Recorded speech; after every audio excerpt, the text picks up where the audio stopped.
Hello and welcome to Ecumenical Matters, the Father Ted podcast. We're up to episode 13, which is unlucky for some, possibly, but not for us, of course.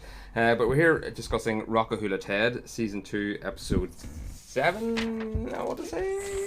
Let me just check.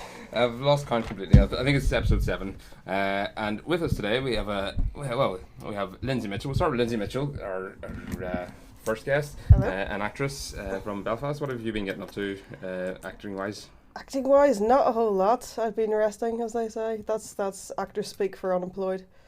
Well, have you got anything that people can check out on YouTube or anything like that? There's plenty. In fact, if you Google me, you'll probably find links to pretty much everything that I've done. Right, so okay, brilliant. Go for it, all over the YouTube, like a soapy flannel, as they say. Brilliant. And to my right, we have our prodigal son is returning. Yeah. It's Vince. By time.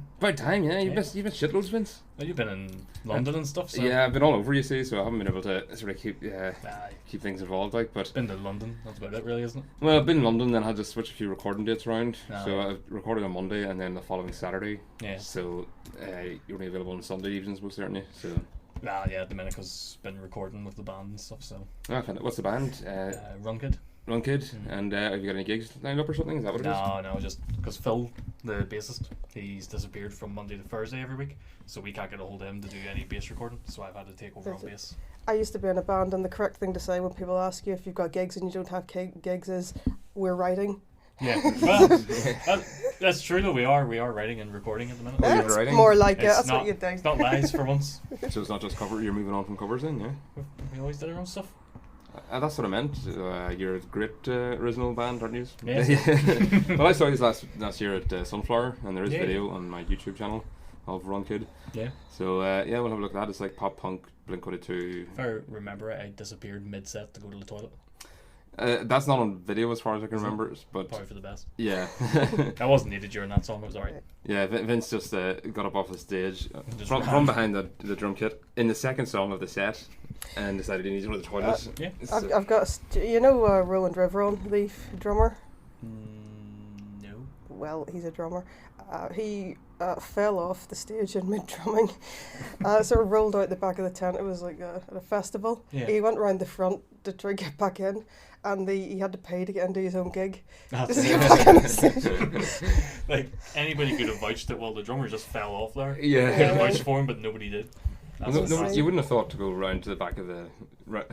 If you saw that, you wouldn't think, oh shit, I better make sure you can get in okay in the paid entrance. Yeah. Well, surely there was a stage door like he could have went to. Well, that's the thing, That was a tent. yeah, I don't know why he There didn't must be just a crawl stage back entrance, down again. Again. my logic here would be if he rolled off and out of the tent, sure, he could have just rolled back in. This is what I'm thinking. Why didn't he just? Yeah. Go back again? onto the tent I don't again. know. I only heard the Makes story. I was makes- really tired and I was a bit drunk, but I just thought it was funny. No, but it makes for a better story this way. Exactly. Why let the truth get in the way of a good story? Absolutely, I never have. I believe that. Yeah. Now I do have a few parish minutes to come up with.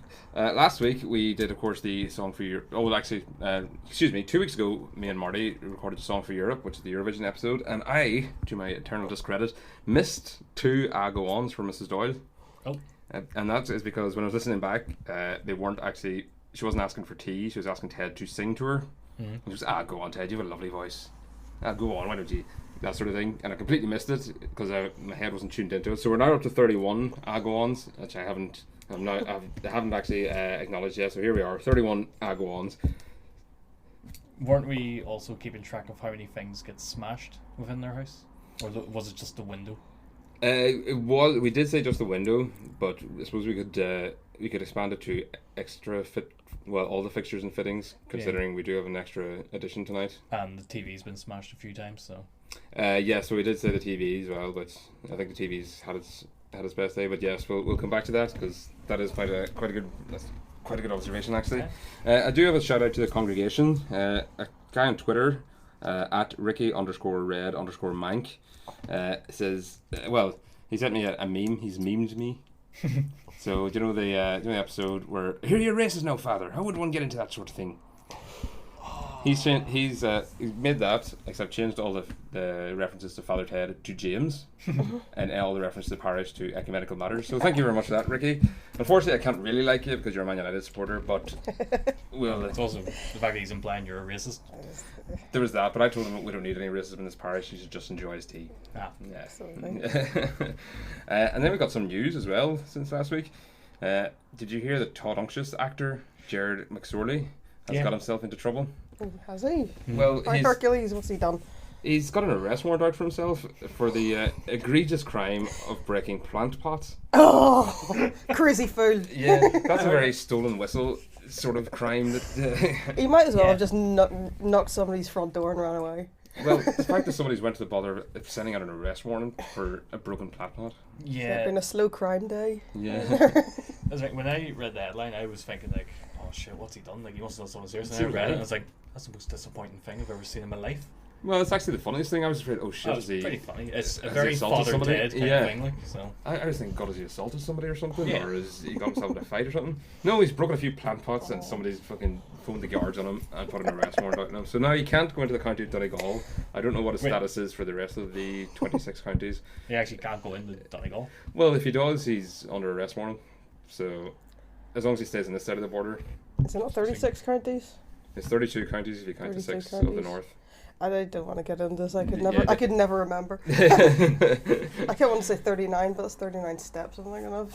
Oh yes, Something very different. That's Jack's road to recovery, is it? The That's- 39 steps, 12 steps isn't enough for him, I don't think. Yeah. So we'll get into the episode then. It's called Hula Ted, and after 2 weeks where the titles of the episode were very descriptive of what was actually happening in them, we had the old grey whistle theft and a song for Europe. And last week our episode was entitled The Plague, which you could sort of say, okay, a plague of rabbits. This goes back to the sort of random words make up a Father Ted title. Just one minute. Did that mean I missed the episode with my lovely horse? You have missed it, yes, it's just been released today. Pants. Alas. You can listen to it though and listen to the fun we had. No? Yeah. Shan't. Hula Ted, so it doesn't even mean anything. Well, And you could be forgiven for thinking that this was the song for Europe, or even the priest lookalike competition, Yeah. Stars in Their Eyes, Hula Ted. Yeah, I couldn't even remember what episode it was when you told me the title for this Yeah, one. exactly, So yeah. right, even you keep saying I missed the one with was it Lovely Girls? I just called it the Lovely Girls. Girls episode. Yeah. The girls episode. And when you put it on, I said, "Have you got the right episode?" Because the title wasn't Lovely Girls. Yeah, it was. But I was thinking, but you can see the screenshot there. It's clearly the Love Girls. Yeah, I wasn't But paying that yeah, much attention. that's how off-putting it is. But it's minor quibble. Yeah. But the episode revolves around, as we said, the Lovely Girls competition, which is the sort of thinly disguised parody on the Rose of Tralee competition. So what do you know about the Rose of Tralee? Nothing. Not a whole lot. I know it exists. That's about it. Well, it's basically this. It's disingenuous to call it a beauty contest, but it's a contest in Kerry in a town called Tralee, hence the name, where Irish women and expat Irish women put themselves forward and they put on very glamorous dresses and they show a talent, whatever that may be. It might be Irish dancing, or it might be singing, or it might be such and such. And they have regional heats, and I know a few people who have went forward in regional heats. But it's all very nice and quaint, and it's not quite as seedy as Miss World or Miss Universe or whatever. So it's a level up, but it is very twee and very So the Lovely Girls, apart from the low budget atmosphere of the Lovely Girls, it is quite a fair representation of what the Rose Tree was really. Yeah. And it was judged. Jed got to judge it, and of course, he wants to make sure that they don't get into any sexual misappropriations as they have done before. Because I've had problems with that.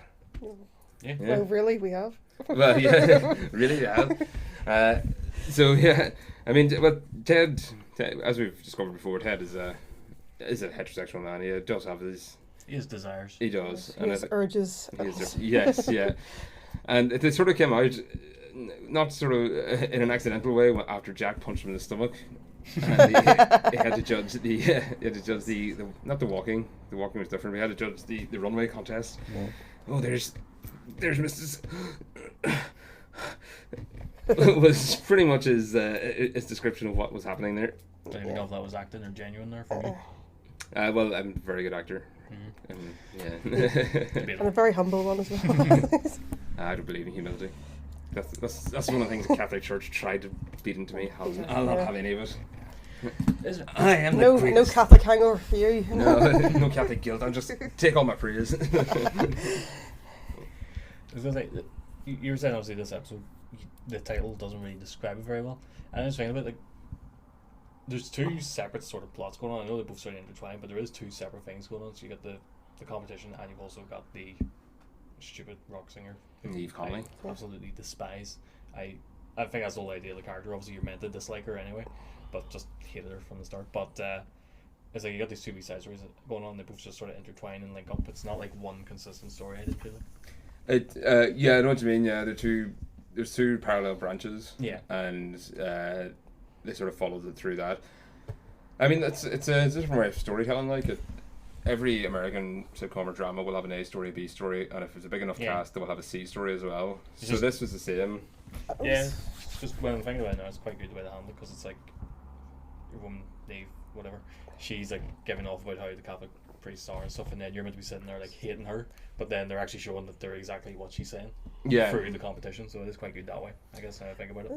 It's the theme in the both strands was sexism coming from different angles on it. You got C.P. Grogan's character who is going around the world on talk shows talking about how women don't have a voice and stuff like that. Well, I always thought it's rather ironic when people do stuff, they use these issues as a big stick to hit the whole world with, which and represents no one really. Well, I mean, the character is very clearly based on Sinead O'Connor. Sinead O'Connor did go around the world in the early 90s. Their famous Pope ripping. Well, it was getting onto that, but she primarily wanted to point out the hypocrisy of the Catholic Church, and she was doing this well before Father Ted, and she was also doing it just as the child abuse scandals were coming out in the Catholic Church. So just as these things were starting to bubble up, Sinead O'Connor was actually thrusting it into the public consciousness very, very aggressively. And I have to say, I think she should be applauded for it, because she did, as I said, went on to Saturday Night Live, which is an American TV show. Yeah. I don't know what the ratings are, but it's one of the event televisions of the week. It's one of the most viewed shows. Like. Yeah, and she ripped up a picture of the Pope at the end of her musical performance. It was War. She sang that night, was it? Bob Marley? Yes, that's right. Yes. That was it. Yeah, and so I was looking into this one. Yes. In preparation for this one. So she said, "Fight the real enemy," yeah. And she ripped up a picture of Pope John Paul II. Yeah. So I mean, she was probably the very first Irish person to be very aggressive and angry about the impact of the Catholic Church in society. Before any comment on the impact and the power of the church was always done from a satirical sort of comedic point of view, or if somebody sort of raised their hand, they were shot down and told to shut up and get back with the program. Whereas she was actually going ahead and putting it into as visible a place as she could, and it helped that she did have a massive hit song, like a monster hit of that year. It was, I think, possibly like the fifth or the top 5 best-selling songs that year, and it's Nothing Compares to You, the Prince song. But so clearly Niamh Connolly's based on her, and Niamh Connolly's first appearance, she starts discussing about the potato famine and how the Catholic Church was hoarding all the potatoes. I'm not sure how much truth there is in that passage, but I genuinely wouldn't be surprised if there was like a grain of truth that the church had food stocks that they weren't giving out. Ted confirmed it for us. Well, exactly. Yeah, he makes it sound so there's something wrong sinister. with that. Yeah. Just how more outlandish it got as she went on and on and on. It just got more ridiculous as the sentence went on. You can't be around women without a license. Yeah. Go and sit in a corner and be naughty and think about what you've done. Yeah. A man around me. Well, I mean, yeah, it was. Well, you said you didn't like the character. Now, why didn't you like her? Just because, they actually set out to do. They achieved what they set out to do. Which is they made a very unlikable character, because the whole way through Ted is meant to be the likable character, even though he's the worst in the world. Yeah. Whereas she's actually someone trying to do something right, and they made her unlikable from his point of view, so it works on the audience's side of things. But what is it about her that you didn't? Oh, she's just really pretentious and annoying. Oh, okay, right. Yeah. Pretentious definitely was a character facet. Very sort of condescending about it all. And all. Yeah. All the way through the episode, there was hypocrisy and intolerance. She's fighting hypocrisy and intolerance. And she was probably the most intolerant character in the whole thing. Well, in what way, like Well, like she had a problem with pretty much everyone. Like, she prejudged everyone. The whole of the Catholic Church is wrong because there was an element of the Catholic Church who got up to us. Well, she gave Dougal the time of day when she didn't give Dougal the heart. She didn't. She exploited him. The little simple boy he is. Because you can kind of see she's getting really offended by him, and then I think she maybe kind of works out, oh, he's an idiot, I'll abuse this. Well, yeah, exactly. But if she was, as you say, just fire and brimstone all the time, Dougal wouldn't even have opened the door because he would have just been shouted down by this. There was a sense of entitlement when she came in and plonked herself down on the sofa. Like the way she just... I already own this, I just need to sort of make it official. Yeah. Well, that's the way people have to be when they're challenging such a power. Like, it does take an ego to challenge an ego, like, doesn't it? To challenge. I can't remember what my point was. Well, I had something else in my head there and it's gone. Well, I was going to say I wasn't actually a great fan of the actress. I didn't like that either, but I think that also kind of helped because I think she was a shite actress. But I could be wrong in that, but I think no, go ahead. Really say why. Yeah. I think that kind of helped sell the character a bit more as well. Well, I don't know if she's a shite actress. You know her name. Stevie Grogan was a singer in the 80s. I think she's Scottish actually. I could be wrong about that. But I just thought I didn't think she was Irish. No, yeah, her accent did sort of flail quite. Maybe that was deliberate. I don't know. It just made it more annoying. Yeah, possibly was. See, that's what I'm trying to. I was trying to sort of gauge. Was she intentionally being so wavy, as in she was posturing the whole time? Or I didn't find the actress annoying particularly. I found the character annoying, but not the actress. Yeah. Well, that might be it. Like, maybe it's worked so well that maybe that's just filtered through disliking. But yeah, no, it was. Well, I think visually she was based on Delores O'Riordan. Do you know who that is? The lead singer of the Cranberries. Yeah. So what's that? I hate the Cranberries. See, I've got an episode where everyone just hates everything, so I'm gonna have a very fucking lopsided conversation very here. Negative. Yeah. Well, Delores O'Riordan, the Cranberries were fucking world superstars in the mid-90s. World superstars. In the 90s, yeah. They were for a while. They were like considered the replacement to Nirvana on American radio. Because finally we got somebody doing grungy music again after Kurt's dead, because they didn't have Britpop in America, like. Yeah. But they had a monster hit as well with Zombie. I hate that song. I really do hate that song. Well, it's a song about the fair city we're in, like. I know that, but I just I never got behind it. Well, that's all right. I mean, you don't have to fucking get behind it. Just saying. Lots of people did. Yeah, lots of people like that, and I can see why people like that, and I can see why people like them, but they were just never for me. Well, the song has got overplayed for me personally, but it still doesn't stop the fact that it's a rock and roll classic now. Yeah, no, I know. It's one of the things you can't deny it being a classic. Oh, you've got it on your iPod? I've got it on my iPod. There you go, there, see. People still have iPods. How many times? When was the last time it came up in your random, in your shuffle? It usually does, eventually. Depends how long I play it for. Yeah. And, so are you a big Cranberries fan then? What did you argue? When I was in the 90s, when I was a teenager, I was into The Cure in a big way, but the Cranberries sort of ran alongside that slightly, and I was more into The Cure. I was that sort of kid in this. Yeah. Redeem yourself with The Cure. Well, see, Delores O'Riordan was one of the very few people who was actually singing in her own accent, a Limerick accent, which I found grating at the time, but now have further appreciation for, because it really annoys me when people don't sing their own accent. I hate when people sing in accents. I'm the opposite. You like Blink-182? Yeah, but they don't sing in their accent. Yes, they do. They've got that fucking... What was that? I was trying to do that sort of... Tom DeLonge whines, but he doesn't like sing in his accent. He's just whiny. But that's not like his accent. Well, it's an American accent. No, it's just him having a shitty voice. But it's an American accent. Yeah. And it's just because I bet you every band you say don't have an accent have an American accent. Well, yeah, they'll have an American accent, but I really hate it whenever people sing with like... It sounds really stupid, but I hate like a really strong Irish accent or like a really strong English accent. The Streets? It really annoys me. Yeah, that drives me nuts. See, the Streets is actually, he's singing, he's actually performing himself. He's not fucking putting up on this radio-friendly unit shifter voice. Do you know what I mean? It's just annoys you sometimes. Like slaves, I'm alright with. Well, Because- so you should listen to Catherine Jenkins then. She just sings in an operatic voice all the time. I Or don't like that either. So you I don't like much. don't like all the Mockneys and He's wearing a Slaves t-shirt right now, Yeah, and the guy that's- sings in a Kent accent. But that's so the only. I thought that was just because you've come straight from work. No, well, yeah, I was just wearing that in work. Dressed down, but no, like that's one of the few exceptions where I can actually tolerate it. There's Oh. very little. punk. You mean punk music where they all sing in Cockney accents? Yeah, they're more just shouting than anything. Yeah. In Cockney accents, Yeah. because they're doing it raw and they're not fucking And filtering themselves. Even the really posh ones put on a Cockney accent. Yeah. And everything. But yeah, Sidetrack. we have. And Dougal, when we've said before he doesn't get on board with the Catholic Church, he says you shouldn't be taking it so seriously. It's all just a bit of a.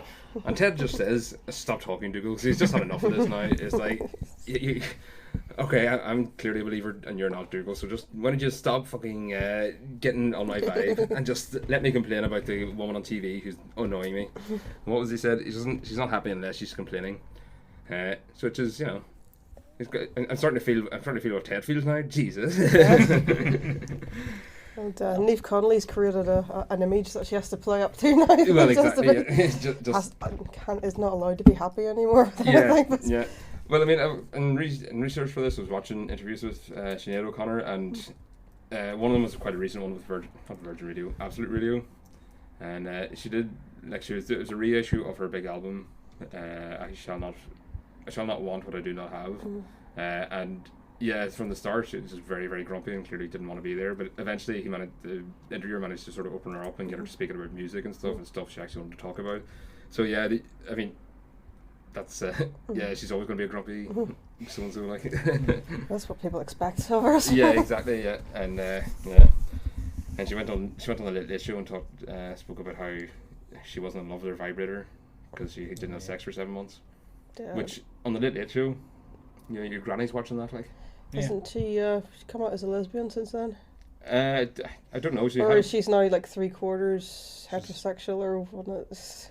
Well, I'd say I'd say she's on this pretty. What's the word you use now? Experimental. Nuts. Yeah. No, not nuts. Indecisive. Yeah. Yeah. Well, no, I would say, you know, she's very sex positive, and she's not afraid of the fact she is sex positive, and maybe she does. I don't know anything about her private life, to be honest. She mentioned on the interview that she has a boyfriend, and she had taken his 2 kids I know as she's her had step-family. she's had more than one marriage and even more boyfriends. I don't know how many partners she's had in her time exactly. But, Well, She did go like absolutely boogaloo last year and this year, didn't she? She disappeared. Yeah, for a bit. yes, she did. Yeah. There was questions raised about her mental health and whether she was in a fit state. Don't know why people were questioning it. She Well, was very clearly like not there at the time. Well, I'm saying that to be polite. I'm putting it politely just Alright. for radio's sake. But yeah, no, there was a lot of people worried that she might have gone on. She disappeared for 2 or 3 days, and people were worried She, she actually killed herself or something. Yeah, 'cause she made a big post saying that she was going to go kill herself. Yeah, Online, that's so. right. Yeah, that's right. So hopefully she's getting better and keeps fighting the power. I think she is. From what I understand. Fight the real enemy, Sinead. Exactly. Please do. Yourself. Yeah. Jack's drinks cabinet doesn't get a new entry this week. Paddy's whiskey, but we do get a new element to the drinks cabinet. In that the big red alarm bell on the wall has finally been shown for what it's used for. It's not actually a fire alarm as you might expect, but an alarm to let the priest know when Jack needs his drink. So that's very appropriate rewiring of the house's electricity for Jack's benefit. But Jack's been getting a bit styled now. Obviously the rock music's been rubbing off on him.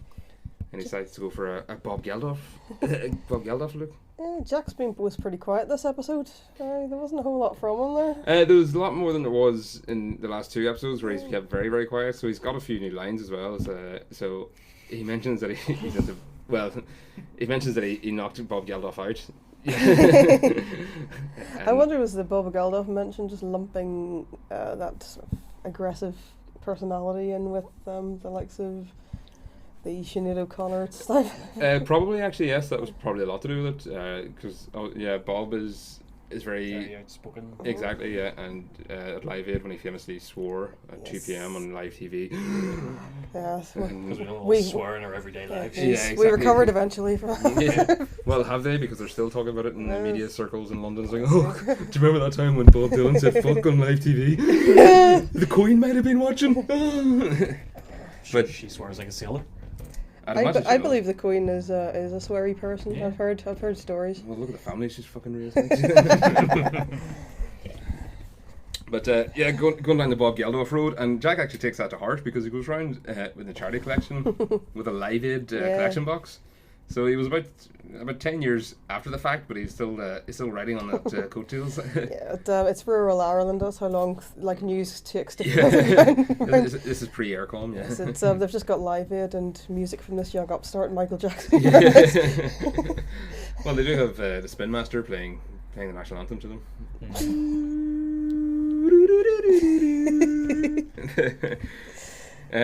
But we have Father Liam came round. Yes. And Father Liam is one of those people that likes to appreciate good engineering. He does. By stress testing everything he comes into contact with.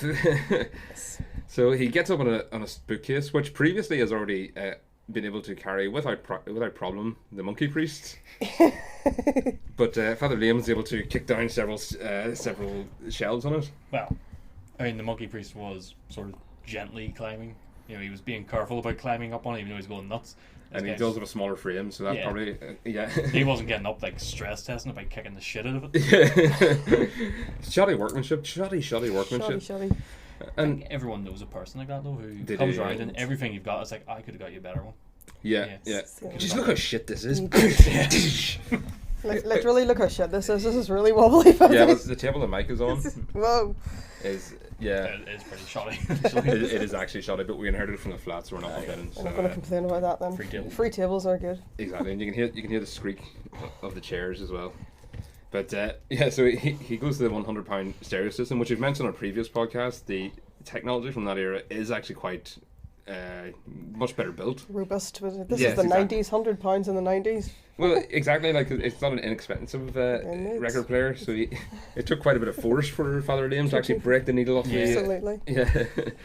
And that was Dougal's record collection. Surely has to get started up again. But thankfully, it's got quite a big injection. We learned that Dougal has a record collection of one 7-inch disc, which is hang on till I find it here. Hugo and the Huguenots. From Sweden, or from Norway, sorry, they came 9th in the Song for Norway in 1988. Do you remember that? No. And so at least now it's got a nice big injection of 12 Niamh Connolly albums.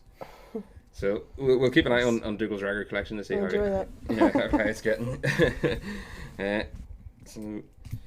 But they had controversy in '95 with the lovely girl, '95 winner, who starred in a film called The Stallion Farm.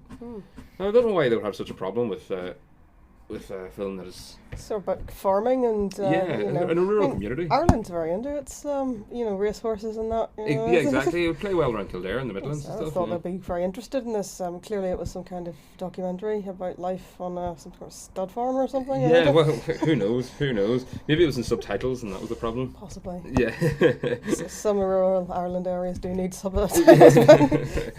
Well, they have the implication, of course, is that it might have been a blue movie.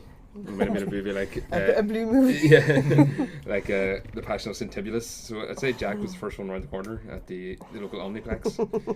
I'm just staying clear on this topic right now. Why is that? Because I'm just not going to say anything on this one. Stallion Farm. Now I'm intrigued. Yeah, no, I'm intrigued too. Are you afraid you'll say something grossly offensive? I'll say something pretty much. About what? The studs? I'm just trying to stay clear. You're not going to give the podcast some massive, reveals, scandal? Sounds like whoever was in that film had a massive reveal. So. Hey! We'll take it there then. It's about as far as I can go. So Father Liam, he kicks through the door, so we can add that to our list of description. I absolutely love that. Sticks his head through the door and says, "Cowboys' head! They're all bloody cowboys!" Indeed, remained unmended at the end of the episode. Yeah, oh yes, okay. So we'll we'll keep an eye on that to see if Yes. that maintains throughout I the. think these things can magically be mended very quickly, but well, especially with somebody as sometimes- resourceful as Mrs Doyle around the house. Absolutely, she was very busy with that ditch though.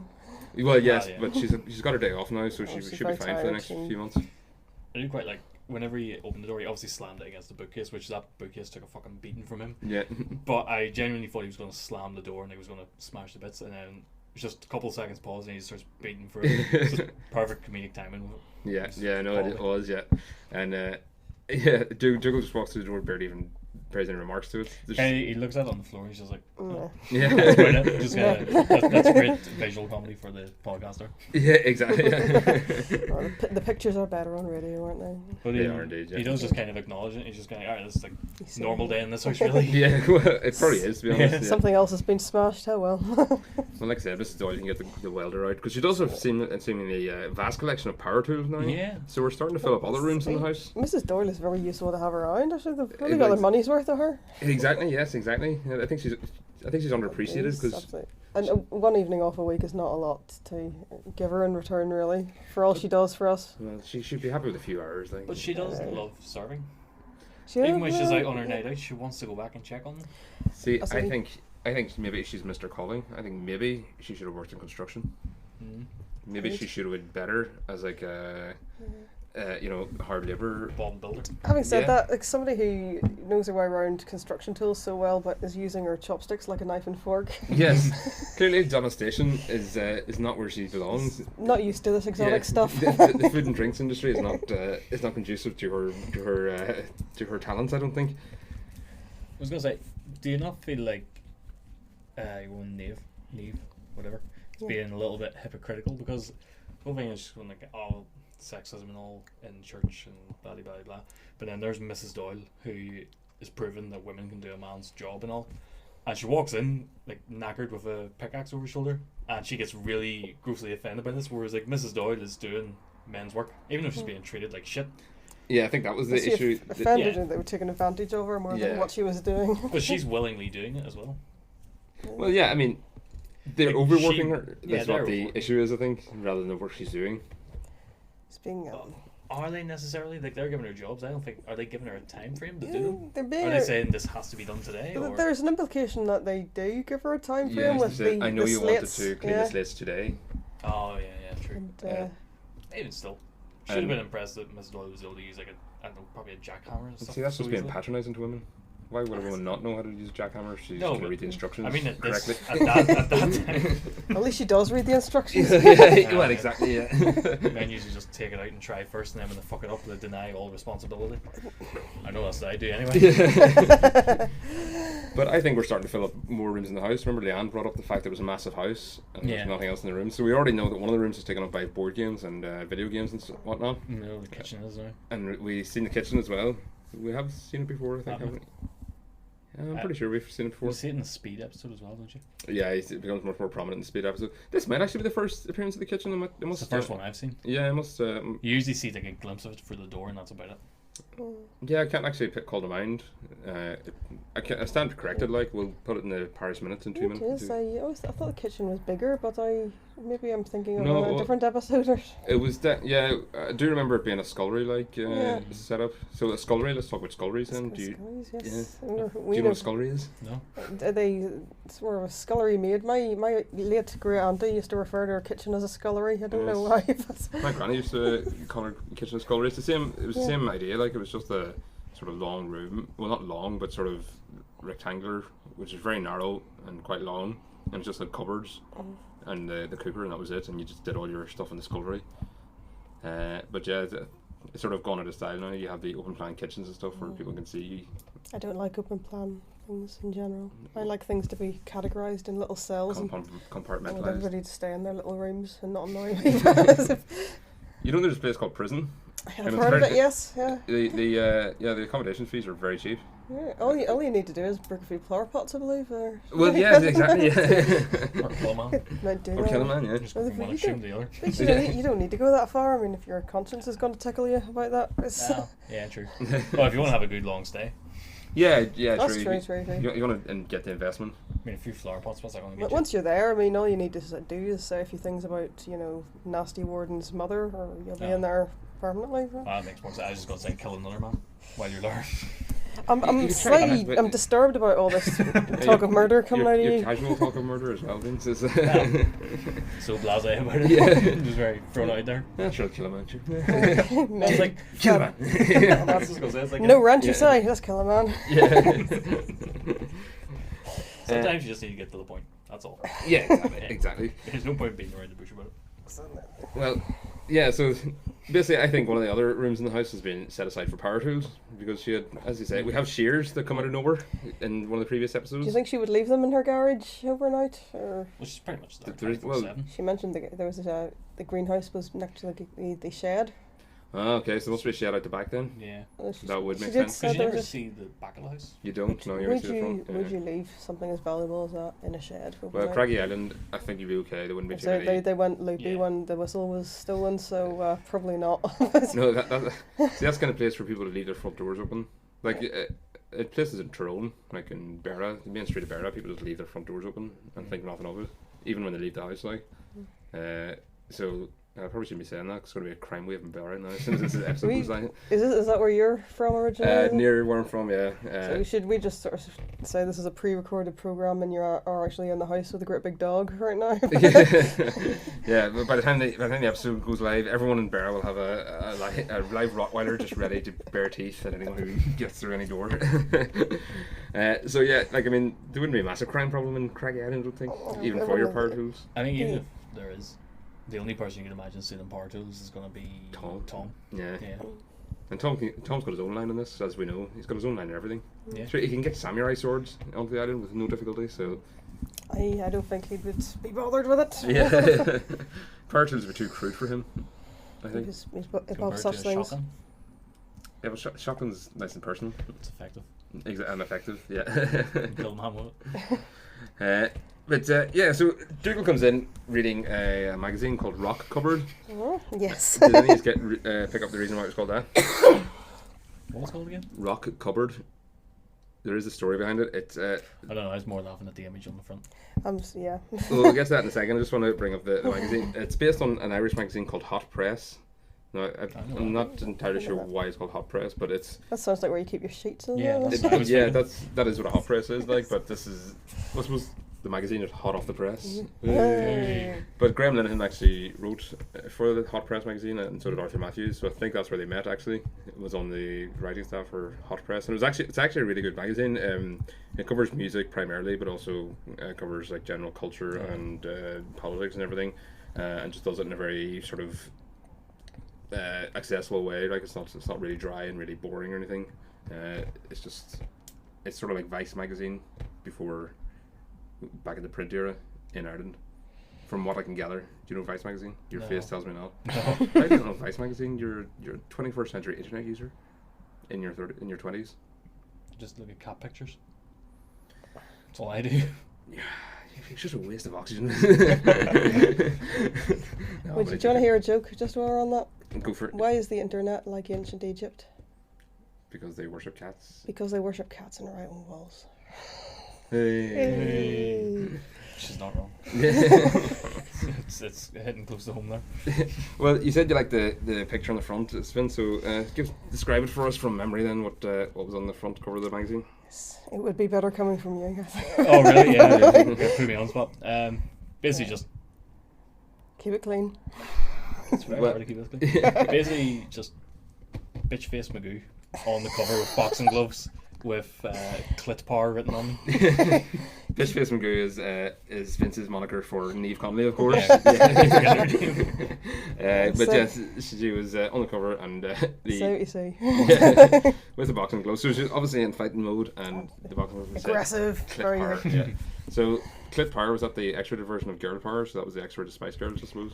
I think it's just the Were they more just vulgar version. Yeah. were they just going for vulgarity as well? I wonder if like Spice Girls had initially went, let's release a song called Clit Power, and then the producers were just like, let's Too let's much. tone it down. It's not because they appeal to teeny boppers mostly.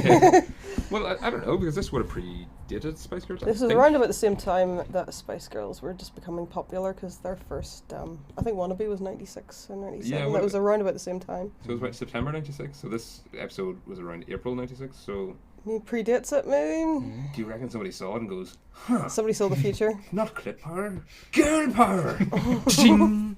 Well, we never know. Conspiracy theorists of the world unite. Maybe the Absolutely. male equivalent. The male equivalent. Yeah. Cock power. When's International Men's Day? Is that what you're going to say, Vincent? It exists. No, it's just, I don't there is such a thing as the penis monologues. Just nobody gives a shit about it. What's that? You've heard of the vagina monologues, haven't you? No. I'm lost. Fucking hell. Well, explain what the vagina monologues are then. The vagina monologues are a collection of true stories from women who have given their told their stories, their true stories about their own experiences, vagina related, and there are all sorts of stories. There's stories like abuse, rape, childbirth. Oh, okay. Women who've just had their first orgasm when they're like elderly and things like that. It just Right. the whole spectrum of sort of life is sort of, it's not just all about he said vagina. See, I'd imagine like a male version of it would basically just be every page discovered my dick today. Yeah. Liked all day. That was it. Aged about 1 month or something. Yeah. Kept my hand on it for the rest of my life. I didn't find mine until I was 14. Probably cut that out. That's maybe a bit. It's a bit too personal there. bit too much. Yeah. There's a lot of crap spoken about why is there no penis monologues. This isn't fair, but they were and nobody cared really. Yeah. So Well, it's just read the letters page of Penthouse magazine or something. You'll much. probably get the same thing. You know? there's been many a penis monologue and this Yeah, exactly. just hasn't had the title. Problem is, if you do a men's one, and if there's anything like about, say, rape in it, everyone's like, oh, he's a liar. Most likely. Why would they say that? I don't know, it's just typically the outcome. But that's irrelevant. That's a topic for a different day. It is. It's like, It is. yeah. But it usually does happen. If a man cries rape, people usually go, men can't get raped. It's like, tell that to my Yes, they arsehole. can. You say people usually do that. Are you talking about people on Reddit? No, You it's have like no it's lies been or like shut-ins? there's been actual court cases and all where the judge has been like, you can't be raped, you're a man. But there's been court cases where women haven't been believed to have been raped Yeah, that's because they were married or Yeah. other such reasons. But that's different. This is like a judge going, you're a man, you could have fought someone off. How did somebody enter your bumhole? And that's the You know. weakness of the judiciary. And Yeah. we seriously need to address It that. is. It goes both ways, that's the thing. Yeah. Throw my hands up, say it does go both ways, women as well. Same thing happens. It's a completely, really heavy topic here. Let's get off this Yeah, topic yeah. of rape, please. This, Pull it back to. this isn't. Let's go back to the frothy comedy. Let's go Always back to clip happens. her. Always happens this way. Now, Ted wants to give Dougal a bit of advice on chatting to women. Dougal has difficulty with it. Now, he has chatted to women before, but he has expressed that nuns aren't real really thing. women. Yeah. And He sees same with Mrs. Doyle. He doesn't really see her as a Not woman. really a woman either, yeah. But Ted says just to talk about her clothes. It's easier for men to talk about clothes because we wear clothes, not perfume, unlike Father Bigley. Now, correct me if I'm wrong. Father Bigley was the one that was shipping weapons to Cuba, was he not? I don't haven't seen recall. this episode. It was the episode. I'll have to check on that. So Father Bigley is the cross-dressing freedom fighter. Cross-dressing gun runner. Gun runner, yeah. See, there's songs in that, like there's. There's so much material. Yeah, exactly. I'm sure Ronnie Drew has come up with some songs about that or something like it. Father Jack, as I said, just punched Ted in the stomach. Now, what did Ted do that annoyed him so much? Just trying to stop him From, from begging. Yeah. Pretending to be Bob Geldof and getting money. Yeah. Was he pretending though? He was, like I said, he had got the Live Aid cup. Yeah. Just implying because everybody thought he really was. Well, yeah, everyone in the sort of dinner dance, whatever you want to call it, the lovely girls. Lovely girls. Yeah, they're all impressed that Bob Geldof had showed up, and so maybe the resemblance is stronger when you see it in person. Mm-hmm. Yeah. But People look different on TV, don't they? exactly, yeah, exactly, and so while Ted's at the Lovely Girls competition, some of the competitions that they had to prove themselves and prove their worth were such things as walking, which involved doing a slalom in between traffic cones. 3 to be exact. Three traffic cones. Just 4 would be a bit too much. It'd be like going to that 5 would seconds. no, that's Olympic standard. That's Yeah, not many can cut at that level. That'll be going to 5 sets in the tennis. Absolutely, Do you know what I mean? I don't think a woman can handle four Absolutely, cones. 4 cones. And of course, you really get a chance to appreciate the finer form of the contestants. As Ted said, they all have lovely bottoms, don't Indeed, they? and they're all covered by their lovely curtain material dresses. Well, they're more like their tablecloth Yeah. material. But they all have lovely bottoms. I think that should be the line of the show, really. They all have lovely Lovely Like- bottoms. That's what made that comment better. It's like, oh, she has a lovely bottom. Oh, they all have lovely bottoms. Yeah. Yes. Well, How's that any better? well, if you say she's a lovely bottom, it might offend some of the girls. But if you say they all have lovely bottoms, No, you just Yes, singled then someone you're, out. exactly, yes. But now you're including complimented. them all in it. He's complimented all of them. Yeah. Sort of all their Everybody's goodies. happy. Yes. Yeah. Who wouldn't want somebody to say that they had a lovely bottom? Like, Well, you all have lovely bottoms. That's thank what you I very strive much. for You, every you, day. you two have a lovely bottom, James. Aw. I've often thought it. Ah. Mediocre at best. What, sorry? Said it's mediocre at best. Oh, well. Well, remember I went to the Rock at Halloween? At the. I wish I could forget that. Why would you forget that? It was brilliant. I went to the Halloween party that Vince was at. Where Scarred I for was life. I playing think I as still a, have a photo of that. you probably do, yeah. I'll have to have a look and I see. was, yeah. My bottom looked mediocre at that point. I felt I was disappointed. I have to get back in my squats again. You basically just...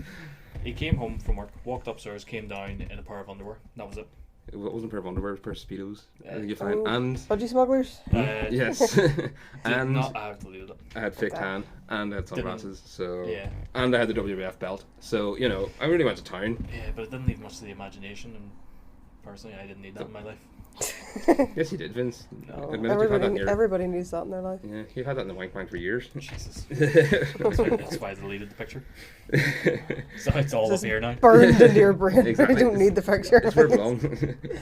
And Dougal is left to host, or to house it really, and he doesn't do a very good job of it because Niamh Connolly, as I say, comes round to the house, and she's looking for a place to live. Now, I will just say, since that episode aired, they made a joke of the fact that Niamh Connolly wanted to get away into the west of Ireland somewhere, and they did say a godforsaken island off the west of Ireland. But since that episode aired, there's been a shitload of celebrities decided to move down to Cork and Kerry and Mayo and Connemara and everything. So Russell Crowe had a stint where he lived down there for a while, Yeah. and there's a few big Hollywood stars just decided Sarah to get away. Jessica Parker down Yeah, there, she lives I in think. Sligo, I think. Yeah. Pretty sure that was just a horse.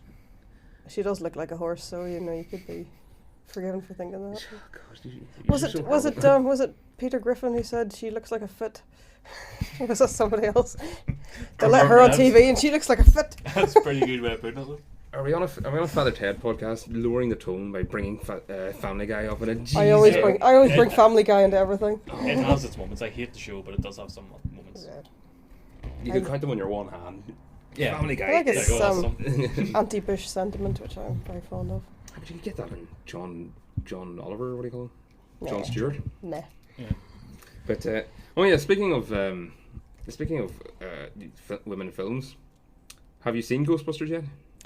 Not yet. No, but I've I heard it's not as bad. Yeah, As I I've you found- fucking assumed it was going to be shit because I do did have find- to go and see it, but at the same time, I've also heard very bad reviews. I did so- assume it was going to be shit. I haven't seen it yet, so I really should reserve judgment until I have. But I really don't see why I should remake a classic at all. well, that's like saying why would you play a Shakespeare play again? Why not? Why does everyone hate remakes? Well, I the don't know. I idea just of thought remakes. the original was so good. Why would you want to? It's not the same as theatre when you can enjoy a film over and over again. A 15-year-old will look at a 1980s film and think it looks decrepit and old. yeah, but this That's still looks part of it. decrepit and old as well. The effects look like ass for a fucking 2016 movie.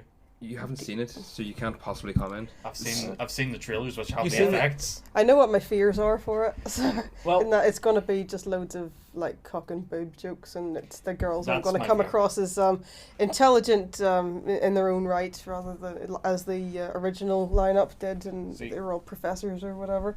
Why do you assume that they're going to do that? Because that's I've what the trailers are the giving away. trailers imply that that's what it's going to be. That they're all judging a film by the fucking trailers, But Jesus Christ! the whole point of a trailer is to sell you on the movie. No, it's supposed to It's sell supposed you to and sell you the ticket. It doesn't matter what's in Yeah, the film. trailers are supposed to sell usually you the on the best movie. bit of the movie. Well, the trailers necessarily go for the lowest common denominator when they're Yeah, trying to that's sell very to true. people. But from reading reviews about it and stuff, there has been a lot of comments like the chemistry isn't there between the cast, which to me, if you're doing an ensemble sort of film like that, there needs to be chemistry between the cast. Is it not true though that just being devil's advocate for a moment, that Bill Murray and Harold Ramis did not get on at all in real No, life? they didn't get on at all, but They still had chemistry though. They still had chemistry on camera. They could still act with each other, and actually get on. And part of that, I'd say, is probably because Bill Murray never reads the scripts, and most of it is just him improvising. So if he was being a dick to anybody, he typically was being a bit of a dick. So he's being unprofessional, in other words. Yeah, that's why we can't get away with that. Exactly. Well, sure. Not until we're as famous as Bill Murray. He agreed to do Garfield, and he kind of had to read the script for that because it's all voice acting, and he just changed every line. Not a single line was in the script. And Well, he made it better The reason he chose the Garfield script, because he thought it was, well, is Garfield by Joel H. Cohen. and he thought it was He one of the assumed Coen brothers. Yeah, Joel Cohen. I'm surprised that second Cohen, Joel Cohen, was able to use that name, because I thought there was rules against, for that very reason, where you'd mix people up. Does that carry over into that? Like beyond directors the or producers and stuff. I think, well, it does here anyway, definitely. But there is Steve McQueen, the director, who followed Steve McQueen, the actor. Yeah, who's Homer's childhood hero. Steve McQueen. Mr. T. But yeah, so Dougal has to entertain Niamh Connolly, and he's very flustered. Rather prevalently for a feminist is "How's your bra?" Because as we know from in the 60s, the first thing they would throw off the shackles of was their bras. So I'm surprised she didn't actually pick up the on manacles of womanhood. Yeah. I so part of me would love to live in a world where men could ask a woman how their bra is without sort of feeling awkward. Wouldn't that be nice? That bra is very comfy. I've gone for the mesh one tonight, so yeah, Nice, very nice, comfortable. right. Yeah. Excellent. You don't look awkward at all.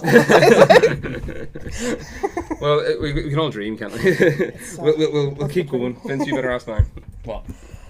Ask me how my Lindsay's bra is. No, he's already done, but I was here for it. But how's your bra? The bra's good, thanks. Yeah, you go. I made a good choice for that. Yeah, so every time you see her on the street, Lindsay on the street, just ask her how her bra is. I'm hoping this will Catch on. by osmosis people will catch on. To see people walking down the street like a wee wink and a nod. How's your bra? See, mesh works for me because I can't really wear the other sort on account of my enormous rack, because I do end up with a sort of Picasso tits look.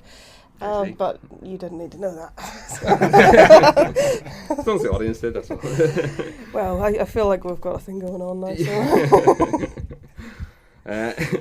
And one of the other things I wanted to bring up was the 4 wallflowers, as I'm going to call them, at the Lovely Girls. The 4 men who was like, oh, she's looking at me, she's checking me out. Have you ever met people like that at a social gathering? Because I certainly have. Ash, Leggy, you. Well, we've all met those guys, haven't we? Yeah. Basically, my group of friends. I'll just stand at the corner and slobbering at the. Well, no. See, I'm not one of these ones who goes into the first group of girls and starts chatting them up. No, that's Leggy. That's like, well, he invariably falls on his arse. In Yeah. fact, we should probably keep names out of this. Oh. I can believe it. But yeah, it is a very recognisable trope of ones who don't go up and chat to the women and just go, oh, got a chance in there, and they sit and do that all night for years on end. They were all dressed like they were in the 1920s. Exactly, and they looked like they had been doing it for about 40 years. Yeah, and unmarried from the look of things. Yeah. Or maybe very married indeed, possibly. Yeah. I genuinely don't think so. Like there is. Yeah, their wives wouldn't let them out, right? Well, see, they're all there. They're all there to find a wife. Basically, that's why the women. Lovely girls. Yeah, that's why men like go to gatherings like that. Every time I say "lovely girls," I keep getting the "Lovely Horse" song in my head. Sorry. Lovely girls. Well, you compared Sarah Jessica Parker to that, so you know it's in your own heads. Sorry, Sarah Jessica, if you're listening. Don't shoot. You can call me a foot or some other part of the body if you want. Then we'll be cool. When did they ever get a half door on the kitchen door? Yeah, that sort of stable door thing going on. Was it maybe always there? Well, it's never come up before. Dougal comes in after offering Niamh a cup of tea and says, "Oh, sorry, Mrs Doyle makes the tea," and he's standing over a half door, which I've never ever noticed before. Well, probably because it's not just opened. Mrs Doyle usually comes all the way in or all the way yeah, or she'll just shout. Yeah, but I just wanted to bring that up. That's another one. part of the decor that has been introduced to us. And yeah, so when we go back to Bob Geldof and Jack Luke and Bob Geldof, he was asked by one of the lovely girls, "Did you really knock Michael Hutchins out?" And you want to bring up Michael Hutchins and his the fact that they sort of dated the episode because he was This very. was a couple of years before Mr. Hutchins departed this life. So. Yeah. And he was. Sadly. He was. It was very tragic. Well, exactly. Well, he was very prominent in the news at the time. He was. The reason the Bob Geldof thing came up is because he was actually Michael Hutchins was sleeping with Bob Geldof's then wife. Is that right, Paula Yates? She sort of flirt very indiscreetly when they were on. She was doing the Big Breakfast when he was a guest, which was a bit much for that time of the morning. Well, I remember seeing a bit of the clip, and it didn't seem that bad to me. I don't know. I didn't remember seeing it at the time, but it was kind of obvious what was going on there. Well, the whole segment on the show every morning was that she would lie on a bed and interview somebody. somebody. Pull on the bed was pull on, but then I suppose that was part of Paula Yates' image as well. Well, probably. Yeah. I mean, I don't really remember much about Paula Yates apart from the Well, she went out with Bob Geldof for a while, and that was. She was married to him, and then and then she took up with this Hutchins chap. Yes, and Michael Hutchins. I don't know the ins and outs of everything, but he was found dead in his flat, or in a hotel room actually. I believe it was a hotel room in a rather compromising situation. What looks like autoerotic asphyxiation. And it was probably the first time that anyone had ever heard of this even being a practice. Never mind. It was talked about quite a lot in the after. You've never heard of him? Oh, sorry. Yes, he's the lead singer of NXS. That's right. Yeah, I was thinking of that. Sorry. Yeah, and I mean, it was massive pop star. Huge. It was massive, huge news at the time. It was. And he was clearly into his alternative lifestyles as well. And it was in Australia, I think it was. Probably, yeah. Well, that's where they were from, like so. Yeah, makes sense.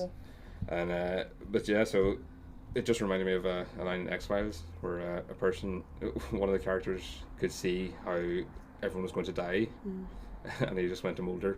They're very undignified ways of going out, but probably autoerotic asphyxiation is the worst, Mulder. What do you think?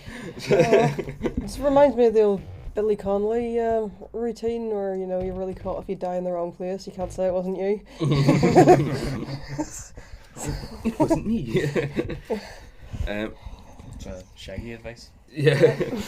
Well, in Dougal's effort to impress his women, he does quote whatever they want to do, because that's the advice he was given to by Ted, and then ended up that he gave the house to Niamh Connolly. Now, I don't really think she wasn't manipulating him for the very reason that she would have to at least exchange deeds to get the property of the house. Yeah. Which he would not have access over. All they would have been a verbal confirmation. But I think for the sake of an episode, they just kind of go, no, all that legal stuff out the window. It's just Dougal gave her the house. That's it. Well, yeah. I mean, I think what she's trying to do is joke wouldn't work. Yeah. But I think from the character. Weeks and weeks of shenanigans that it goes through to actually buy a house with it. Yes, the weeks of boring conveyancing. But I think from the character's point of view, like, she just wanted to sort of go up and stir some shit and leave again. And this suddenly became a very easily manipulated situation when Dougal turned out to be in charge. But in order to find somewhere to sleep, they took to squatting outside the property in tents. Because that's actually what they're doing. They're squatting on the garden.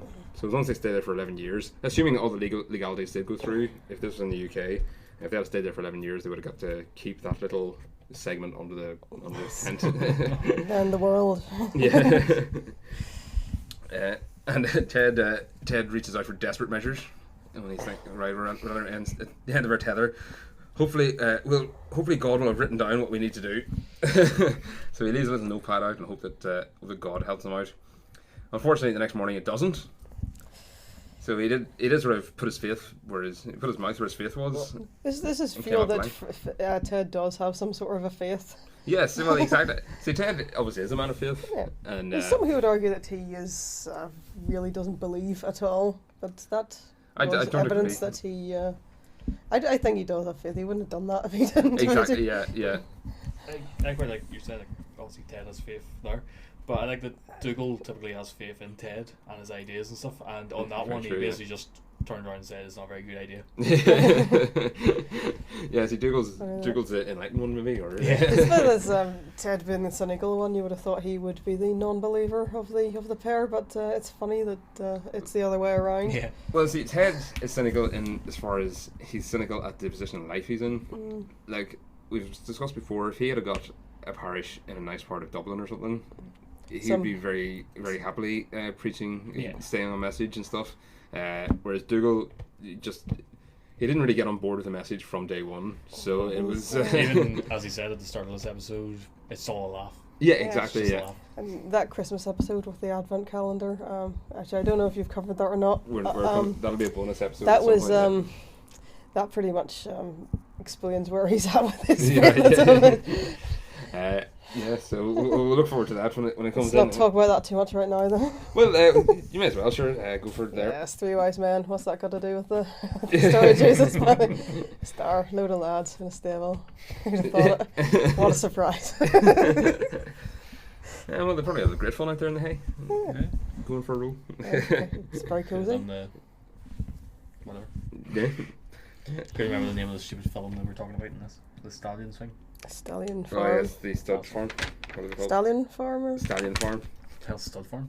You're making a completely different film there. Well, that's what a stallion What's farm is. Stallion? Well, I Lots know, of studs on it. I You know know what a stud is, Vince, in the non Do we have to get the double entendre? Do we have to get the This crayons guy. out here? We may do, yeah. No, I know, We'll but have to draw you a picture, Vince. It's, typically, like in explain where the baby horses come from. A stud is, I think it's the horse. it's a thing in the itself. wall, isn't it? It's the thing at the Stud? bottom of your shoe when you play football. Yeah. Let's just leave It's it a, at it's that. a, it's a thing in your S&M sort of get up. Giddy up! You can go all over the show of that, really. Hmm? You can go like all different routes of Well, exactly. Horses, comedy. I think that's one thing, one enlightenment Father Ted brought to the world. Horses and comedy. The great marriage that never happened. Yeah, there's that American show with the talking horse. BoJack Horseman. What? Mr. Ed. Mr. Ed. What's Mr. Ed? They shoved a load of Is it peanut butter in the horse's mouth and it looked like he was talking. Yeah, it made the horse do that sort of mouth moving thing. And then somebody spoke over him. It was Oh, hilarious. like Yeah. a Look Who's Talking sort of It was idea? a really old Yeah. comedy. It was like probably one of the first TV shows ever. Like Yeah, it was really based about this geezer who had a talking horse. What, from like the 50s and 60s? It was in Yeah, black and white, something wasn't like it? that. Oh, that'd be interesting from a purely... That or pure- I'm I liked it when I was a kid. It's, but I could understand it. It was sort of my level. It's very simple humour. And what kind of Still jokes were they like it. making? It was like... It was all very clean, good family fun. Like it was all Horse these. ones and all. Yeah. Somebody fell over and... Oh, okay, right. Yeah. Yeah. I suppose, if you've never seen a TV before... I That don't know, would've been- what are you unleashing on the world? Yeah, well, They're going carefully with us. I mean, when you think about it, if you've got a broadcast medium to everyone's houses in America, and that's what you come up with, I mean, that's pretty clever. Like that's pretty admirable. It's better than Geordie fucking Shore. Well, exactly. At least somebody sat down and wrote a script for it. Do you know what I mean? I'm delighted to say I've never actually seen an episode of it. You're lucky. Yeah, there's always some repeat of Doctor Who you could Well, watch sometimes instead. there's tits up. Oh, lovely, Vince. Just saying. There's tits all over the internet. You don't need Yeah. you don't need to like. Have you heard I of this know, thing but- called Google, Vince? I know, this is the thing, if you go on the internet, you can just go get it yourself. don't But need when to you're co- watching TV and they just appear, it's like, You don't need to nice to be compromise with the surprised. Geordie Shore thing if it's just if tits is all you're interested in. No. Just as is, it's just when you're watching it and they're not expected, it's a nice surprise. Are the nipples free? What? What? They usually come free with the breast. Well, I mean, Yeah. are they? They're usually an essential part. When you say tits, does that just mean very Oh, yeah, loose no, they're cleavage, usually, or They're usually This just is like flying around free. side boob or No, Right. it's not like side boob or under boob, it's like full Full- on tatties. full Right. boobies. I didn't know that. The full boob, not the half. Now I boob. feel a bit awkward bringing that up, but Well, then I brought it up. You're Yeah. very lucky. Not many women would be quite as comfortable No, about that- talking about such things as I am. But I really don't give a shit. no, that's the best way to be. Yeah, exactly. I Yeah, could it's, be- it's I as could long be as it's all femin- in fun. I can be feminist as far as it suits myself. Really. Yeah. It's different when Nice. people actually start getting serious about those things and they're saying like, I love tits and tits are the best thing ever. It's like that's different. When someone's having a bit of banter. To bring it back sort of slightly loosely to the CP broken thing, who's manipulating who? Men always love to look at tatas. If women are willing to show men their tatas and their, who's manipulating who Well, is my argument. There was a big thing about getting rid of page 3, which... That's put a lot of girls out of work for the old glamour models. Well, there is that, and that genuinely is the thing. because it is for a lot It's of a chosen profession for many as a girl. yeah. I mean, it is. It genuinely is. But it's like it seems like a lot of wasted energy. I thought on the part of the feminist movement. It's like too little, too late, really. Well, it's like, let's take out this one page of the newspaper while there's massive amounts of porn on the internet. But what? I mean, it's porn. Fucking get over porn. I know. It's in France, right?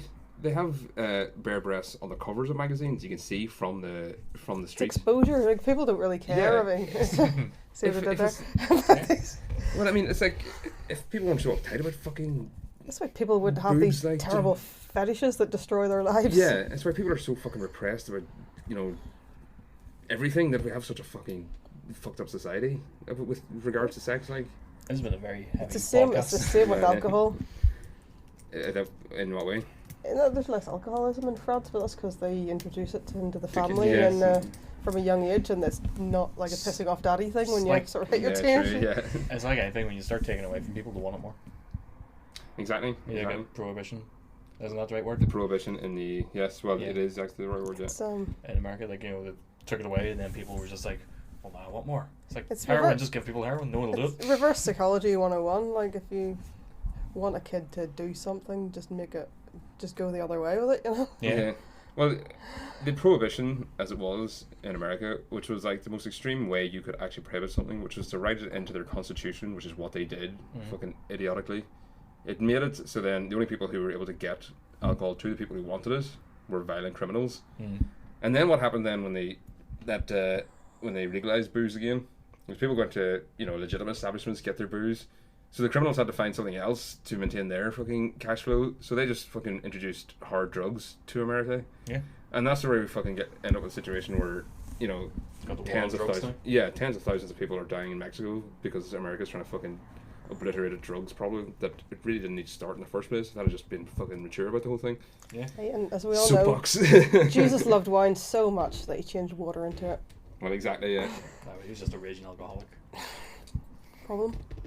Nah, I have no complaints about that. But while we're on the Yeah. heavy subject, I'm gonna keep on there because it was for the first time in the series the paedophilia in the priesthood was put front and center in the episode when Niamh Connolly says, "I hope this island's not just a hideaway for paedophile priests," right to Ted's face, and that was a very aggressive maneuver by her. But again, it shows that and Ted had the arguments in place, like not all priests are like that. But if there's 20 million priests Got his in the numbers world, a bit wrong there. yeah, that's still only 10 million priests. They tackled it head on, or well, they mentioned it head on, Yeah. and I didn't realize they were so overt about it. But coincidentally, I did watch a film this week, Calvary. Have you ever seen it? It's a film from 2014 with Brendan Gleeson playing a priest, and basically the first scene is him in a confessional, and somebody comes into the confession, he can't see who it is, and he says, "I'm going to kill you because you're a good priest and you haven't been a paedophile. Because if I kill a paedophile priest, that'll make no impact. I want to kill a good priest to fucking get my revenge properly." So that he goes through the rest of the film knowing this then, and he's even set a time and date. Excellent trailer. I'm going to watch that now. You've really sold that to me. I've Well, never seen exactly, that. yeah. But it's a fucking brilliant film, and it's a brilliant film treating Ireland's reaction to the whole paedophile priest problem, and the fact that now the priesthood is so hated in Ireland, and it can be held responsible for quite a lot of Ireland's problems, but when it's actually delivered to one individual priest, it's obviously devastating for that one person. Like On a side note, Sinead O'Connor, you're aware of the Magdalene? the Magdalene sisters. She was with them for a while as a teenager. I did not know that. That would explain a lot, actually. What was she put in for? Well, being her unruly? parents separated when she was quite young, and I think she went to live with her mother. And she's, if I've got this straight, she's accused her, or she said that there was abuse took place in the household, and stuff happened when she was about 14 or 15. She went to the Magdalenes for a while, and in some ways, I mean, that seemed to be where she started getting into music and writing at that time. Right. Yeah. And I apologise if I've got any part of that story messed up, but that is broadly, I understood what happened. It would make sense, actually. It would sort of explain her anger towards the church as well, because the Magdalene Asylums were basically just... She has, in preparation for this, I was reading up a bit, and she has spoken a little bit about the anxiety and fear that she experienced at times in there. But, as in because she just hated the place, It's, or like were I she? think it was to do with punishments and things like that. I Right, think. yeah. Well, basically, to fill people in, the asylums were basically if a girl was appeared to have fallen, as in if she got pregnant outside of It marriage could or be something. absolutely over absolutely nothing. Yeah, really. yeah. It was like a witch hunt in some place. Like if Yeah, it was. you're generally perceived to was. being a little bit willful, maybe you could end up in one. Yeah, like if you were sort of flashing leg to Showed your one ankle guy to a and- stranger. yeah, and then flash leg to another guy. One of them would get jealous enough to have you sectioned into Absolutely. the Magdalene. Or your family might do it, or just Yeah. if you're causing trouble to the family name. He sounds like he's talking from experience. Who have you been flashing your legs to? Uvent, obviously. But yeah, so I mean, and then when the girls were left in there and they're just forgotten about basically, and Much there was girls who spent their whole lives in there. yeah, really. and Terrible. if they were pregnant, for example, their babies were taken off them and sold in Just adoption. adopted Yeah, out, but to they didn't get a America. say in it. Really. And you Yeah. that whole side of it, like. And yeah, so it would explain an awful lot of Sinead's. I don't demeanour. believe it was a Goodness. pregnancy in her case. Right, okay, but see, you can imagine her being Yeah. sort of really unruly teenager as well. There's a lot more to that story, Yeah. and I mean, it's been pretty well documented, so there's plenty of information about it if you're Yeah. interested. So Right, yeah, definitely. So- will do. To Wikipedia. the wiki picky, yeah, Mm-hmm. don't trust that too far.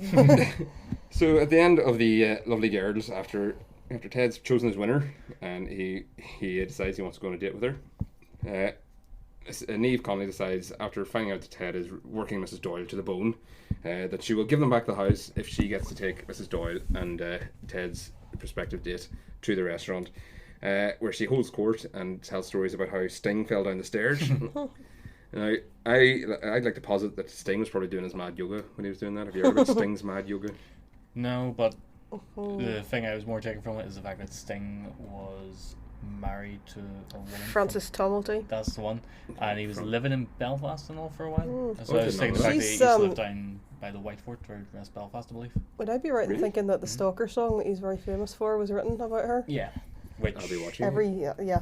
I call it the Stalker song. Yeah. So explain, fill me in then, because I don't know any of this. So whereabouts do you live? apparently, I don't know if it's Is it true. I before know he he was lived famous? in Ireland. No, he was famous. Frances Tumulty's from the Tumulty dynasty. But apparently they lived in West Belfast. Yeah, Right, okay. So so. And- not far from me. She's You the could sister walk up actually to where it of was. Roma Tumulty, who I was speaking to you about earlier. Oh, okay, right. And Yes. they were both the daughters of Joseph Tumulty from the McCurry's series that used to be on radio many moons ago. And You've how- got a lot of research to do, James. No, the whole point of this is to share knowledge. Yeah. It's so what did the stalking song get written about her for? I don't know. They- They split up, really. It's Well, the marriage ended. he wrote it Right. while they were living together. So the story that you hear in Belfast is that he wrote it when he was living in West Belfast. Right. She was apparently up in bed and they were going through a really hard time, and then he got all stalkery, rapey kind of thing going on, and Allegedly. wrote- Allegedly. allegedly, Yeah. allegedly. You're okay with the stalker, but rapey? No, we're not. We're not cool with that. But, yeah, gotta have some boundaries here. But yeah, apparently he went and wrote that song about their relationship. Essentially, like he still really cared for her, but they were struggling, probably because of the fact that he's a big pervert, allegedly, and he's been seen coming out of many brothels, allegedly. Right. And yeah, Right. that's where it came from. Well, if the fact that she was upstairs in the bedroom, does that not make it the voyeur song? Well, I didn't hear this detail about it. I just Rather than understood the that this stalker was on the old urban myth machine, that it was really came out of the end of their relationship. Belfast Rock Maybe- City. Yeah. Then I've never heard just that. towards the end, like just it was going rocky. I think he knew it was coming to an end. It could be complete bollocks, of course, Could be but as you well, know, yeah. I mean, it could that's very the well. story that gets told Yeah. anyway. Like you usually hear stories like that, and then the person who wrote the song eventually comes out and just like, "No, I just wrote a song." It's like That's all. There was no reason behind it. it's like Sinead's big hit, the Prince's "Nothing Compares to You." I heard was actually about giving up smoking. Right. Okay. Which, It's been 7 hours and 15 days. if you think about it, actually makes a hell of a lot more sense when you Yeah. think about it from that When point the of view. doctor gets what he told me, you better have fun no matter what you do. Yeah, I suppose. Yeah, it does. Yeah, it makes sense. Yeah. But well, of course, the darkness growing on me is about pubic lice, apparently. Cecilia, You're Breaking the Heart, that's a song about writer's block. Down to Really? Cecilia for inspiration. And she's and he didn't. So She didn't Cecilia, deliver. yeah. Oh, okay, right. It isn't some girly fancied or something, really, apparently. Oh, very good, very good. See, It just makes me you have think to. of Suggs. Oh, the Suggs one. Yeah, the Suggs cover of it. Oh, the Suggs. Oh, yes. So bad, but it just every time somebody mentions Cecilia, I don't go. Was it Paul Simon? Was it? Simon, Yeah. yeah, Simon Simon Garfunkel. Garfunkel. Yeah. I think so. I never go to that. I just go straight to the Suggs for some reason. Oh, well, there you go. So Suggs for Cecilia. Mm-hmm. We'll, I like that. Look, it sounds really good, actually. yeah, that should be an album title. So we'll wrap it up there. Actually, Well, yeah, before no, we do, can I just jump interrupt in, yeah, quick. something? Lindsay, you said something earlier about the whole episode's focused on like hypocrisy and stuff like that there. Yeah. And you kind of avoided it whenever they're in the tent and Ted's asking Dougal about what he did exactly to lose the house, and then he starts backtracking over all his statements, his yes, golden yeah. rules and all. Yes, yeah, That's exactly. the silver rule. Yeah. Never ever be yourself around. Aye. Yeah, well, yeah, that is true. Actually, do as I say, not as I do. Yeah. Yeah, definitely. And yeah, well, Ted's always been like that, and No, he did fall down the lie hole again, but this time it seemed to be working. When he was trying to convince Niamh that they were a good parish. And that Jack was actually Father Billy. See, he's a compulsive liar. Like he's not. There's he doesn't no just reason lie. to change his name. Yeah, it's a compulsion with him to just Yeah. lie on the spot. Yeah, because Dougal could very easily walk past that window or something and start calling out to Jack. Yeah, exactly. Yeah, Mhm. yeah, and Then the lie would get thicker, wouldn't it? Oh, what a tangled web. and that's falling down the lie hole. Yeah. It's just like we always come back to this when it comes to the lying, not lying, but the lying. What was that episode where Ted?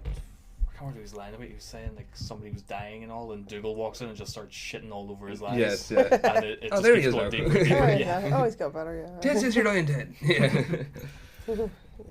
But yeah, no, I just want to wrap it up and just ask your opinions overall on Rock Hula, Ted. Looking at me, I'm James. going to look at Well, Rosie first, I keep calling her C.P. Grogan's character. It's Niamh Connolly, Niamh as we Connolly, were yeah. talking about. Like she really does. She has a character. He really boils my piss, and I love that because she just. I've met so many people like that.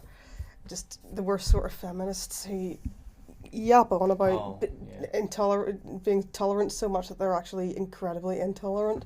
They've just fallen off one end of the spectrum and gone right round to the other end of it. And and I like that they give that a great big bitch slap. And Yeah. yeah, Well, I mean, people like that, as you say, who've gone to the extremes of feminism, if you want. It wouldn't even be the extremes, it would just be the aggressive is like fringe, really. oh, I hate hypocrisy. I hate intolerance. And then she has a go at Mrs Doyle for having eaten meat. Oh, yes, that he... is that meat? We can do whatever we want. Is that meat? Yeah. Yeah, versus oil. She probably was trying to enjoy that, skewering the chicken on the end of her chopstick, because clearly she'd never seen a pair of chopsticks before. But I think you usually find out people who try to be like the most tolerant, or not tolerant, but the ones who are like Right always on. fighting for something. They're usually the ones who are the most intolerant of things. Yeah. They literally go to the so far extremes that it's like anything against them is dead wrong and can never be considered right. They don't see both sides of an argument. It's just like they're always fighting. They can't see the good in anything. Yeah. They can't accept like all Catholics are wrong. They're all pedophiles. Yeah. But see, I've been through those phases where I've just like I haven't tolerated anyone ever fucking. You just being angry at that time. Would you like to talk to me about this, Jim? That's what the mic's for. Jeez. Get on the couch with Dr. Yeah. Liz. I'm sure that you would be quite good. 'Cause, like we would always have debates and stuff whenever we're drinking. Yeah. It's usually when most debates happen. That's Great debates, yeah. But typically, me, you, like our group of friends, we would all see things from both sides. Everyone would just be like, "Well, I feel like this way, but I can see where you're coming from." Whereas people like Niamh, whatever her stupid name is, people like that are always just very much like, "Well, I'm right, you're wrong." But you need people like that in society, and you need to be able to say this is the extreme of the argument, Yeah. and if you're right up to a point, but we need to pull you back from that. Yeah. As in, you need somebody to say that this is not a correct society. Women are being treated badly, and they're being treated shittily, and everything that men have done, everything that's wrong with women is because men have done it. And then you can start breaking it down and say, well, okay, you're right about this element and this element, but this element, no, you're not. Exactly. Do you not think the last scene just demonstrates how far away from being a woman of the people she is? Mm-hmm.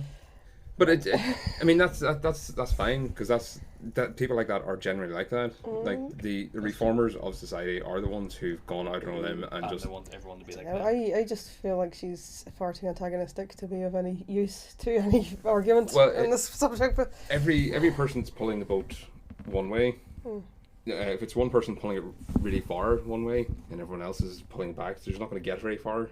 But what they're going to do is have a lot of people pulling the same direction, just slightly and slightly and slightly, and that's progress then. if she met like a group of people who were exactly like her, they would just be a bloodbath. Like Yeah. Well, we discussed this last week that Ted and Dick Byrne, because they're so similar, they just can't get on. Yeah. If Niamh Connolly met somebody like Niamh Connolly, they would absolutely hate each other for the accusation that the other one isn't extreme enough or isn't right on enough. And have met people like that. I'm more extreme and right on than you.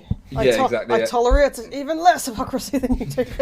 Well, like one of the ones that one of the arguments that annoys me about people like that is that when, like, let's say for example it's a class issue or something, right? So I've heard somebody say that Rage Against the Machine shouldn't be discussing the issues of poor people because they were middle class when they started.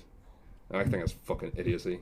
Why does the fact that they grew up in relative privilege, So as long as they can see the problem and they can understand the problem, and they can articulate the problem. That's like saying it was the middle class people who started like poor societies and stuff back in the Victorian times, and they were the only people who were really in a position to do it. Exactly. So yes. Exactly. Yeah. What's the problem? I mean, except like Rage Against the Machine, they essentially have a podium to stand on and spread that message. But I think it comes down to, I'm going to go down the sexism route here, where we normally get that phrase of "I'm a strong, independent woman. I don't need no man," that kind of thing. I think that's the kind of thing with poor people. It's like, well, we don't need someone higher up than us to help us. We can do it ourselves. I think that's usually the argument people are trying to make. But on that cheery note, I will say this wasn't one of my favourite episodes. Really? It'll not be a top fiver, definitely not. Maybe top fiver for me, but it is one of, in the recent ones I've been on. It'll be in the top half, maybe. It's been one of my more favourite ones in the ones I've watched with you. Right. Okay. It would be the top 5. It did get 8.1 out of 10 on IMDb. We do have news in the top 5 contenders, by the way. In that I may have a front runner now. Yeah, I was editing the Song for Europe, and 3 times in 1 week the same scene cracked me up. It was the scene where Ted and Dougal are getting stressed out at writing a song. No, you write the fucking first note! The fucking first note's already fucking down! 3 times in 1 week, that had me in stitches. And just when we went through the discussion of the episode, it was just it's lifted above, it's lifted to another level. So it's our current frontrunner. I gotta say, that's the episode that is stuck in my memory ahead of all the other ones just over the years. Exactly, yeah. And the fact that the song has got so... Everybody knows. It's like pop culture now, basically. Exactly. I haven't seen that episode in years, but that scene's always stuck out with me, especially now, because I can relate to that. Being that at band practice, everybody was screaming at me one night because I couldn't work out what note C was. Yeah, exactly. And they were all just screaming at me, full on, giving me not banter, but like actually angry, yelling at me. Just the sheer frustration. Yeah. And it does just boil over because everyone's been there for 2 or 3 hours by that point, and it might just be something really, really simple that will just eventually click. Yeah. But when everyone else has got it and one person doesn't, I know this from rehearsal rooms, it's like it can be like, oh god, what is wrong? Just fucking get the fucking thing. It's just the old Lenny Mullen approach. Nobody's leaving until he does it right. Yeah. Lenny Mullen, is that... God bless him. Was he dearly departed, is he? I love that guy. No, he lives in Scotland now, which is kind of the same thing. Oh, okay, right.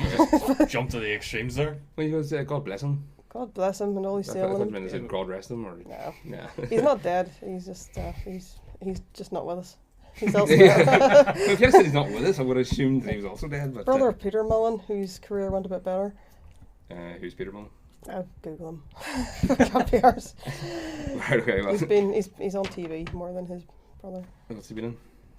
Most recently, he was in that weird BBC Two comedy, Mum, that Leslie Manville was in. Right, okay, He right. was her love interest.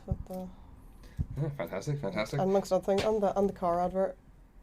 Oh, car adverts. He's in a car advert, but well, Iggy Pop's been in a car advert. Being a pathetic girly, cars to me are just like blue ones and red ones. So that's the way I'd identify cars. Like, say if somebody sends me to wait by their car or something, or wait in their car, and they send me out with their car keys to go to the car park, I genuinely, no matter how many times I've been in the car, I can't identify it. I never remember. It's like, which car is his?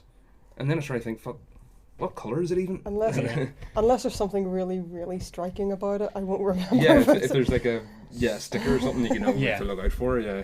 Like that's how Dario picks me up for band practice every week, and the only reason I can find his car is because he's got a little bobblehead of Groot in the front of it.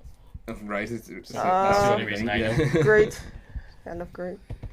Right, so we'll call it there then, and do you have anything you want to plug before we leave? No. No. Well, thanks very much for joining us. You can find us on facebook.com/ecumenical matters. You can go to itunes.com and subscribe and rate and review us. Or if you want to go straight to source, you can go to soundcloud.com and find us under ecumenical matters as well. But thank you very much for listening, and bless you.